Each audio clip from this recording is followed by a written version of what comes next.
আসসালামু আলাইকুম রহমতুল্লাহ। সূরাত আল ইমরান আয়াত নং ৩৯। আউযু বিল্লাহি মিনাশ শাইতানির রাজীম। বিসমিল্লাহির রহমানির রহিম। فنادته الملائكة وهو قائم يصلي في المحراب أن الله يبشرك بيحيى مصدقا بكلمة من الله وسيدا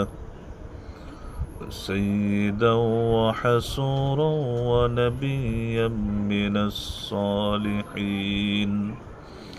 অতঃপর যখন সে মেহরাবের মধ্যে দাঁড়িয়ে প্রার্থনা করছিল, তখন ফেরেশতাগণ তাকে সম্বোধন করে বলেছিল, নিশ্চয়ই আল্লাহ তোমাকে ইয়াহিয়া সম্বন্ধে সুসংবাদ দিচ্ছেন।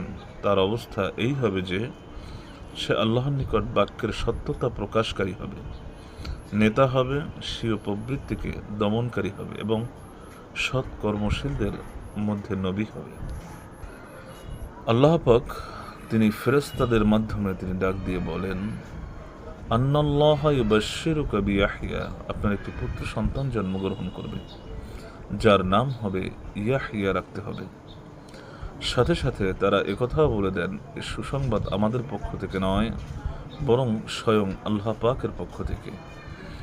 ইয়াহইয়া নাম রাখার কারণ এই যে তার জীবন হবে ঈমানের সাথে, তিনি ঈমানের সাথে থাকবেন এবং বাক্যের সত্যতা প্রকাশকারী হবে, তিনি হবেন নেতা এবং তিনি সৎ কর্মশীলদের মধ্যে নবী হবেন, তিনি হবেন একজন নবী। আল্লাহ রাব্বুল আলামিন তিনি বললেন সাইয়্যিদা, অর্থাৎ ধৈর্যশীল, বিদ্যা ও ইবাদত অগ্রগামী, মুত্তাকি, হাসুরা, এমন এক ব্যক্তি যিনি পর্দাশীল থাকবেন, অর্থাৎ তিনি মহিলাদের থেকে দূরে থাকবেন। তার মানে এই নয় যে তিনি বিবাহ শাদী করবেন না, বরং পরনারী থেকে তিনি মুক্ত থাকবেন। যেহেতু জাকারিয়া আলাইহিস সালাম তিনি আল্লাহর কাছে প্রার্থনা করেছিলেন যে আল্লাহ রাব্বুল আলামিন, আপনি আমাকে রব্বি হাবলি মিন লাদুনকা যুররিয়াতান তাইয়্যিবান, তিনি দোয়া করছেন যে আল্লাহ, আপনি আমাকে একটি সন্তান দান করুন, পবিত্রতম সন্তান দান করুন। তাই আল্লাহ তাআলা এই সুসংবাদ তিনি দিয়েছেন। এবং জাকারিয়া আলাইহিস সালাম দ্বিতীয় শুভ সংবাদ দেওয়া হয়েছে যে তার পুত্র নবী হবেন। এই সুসংবাদ পূর্বের সুসংবাদ হতেও অগ্রগণ্য। আল্লাহ তাআলা যেমন বলেছিলেন মূসা আলাইহিস সালামের মাকে, ইন্না রাদ্দুহু ইলাইহি ওয়া জাইলুনা মিনাল মুরসালিন, আমি তাকে তোমার নিকট ফিরিয়ে দেব এবং তাকে রাসূলের একজন করব। এভাবেই আল্লাহ তাআলা তিনি সুসংবাদ দিয়েছেন যে তোমার সন্তান একজন নবী হবেন, তিনি সৎ কর্মশীলদের অন্তর্ভুক্ত একজন নবী হবেন।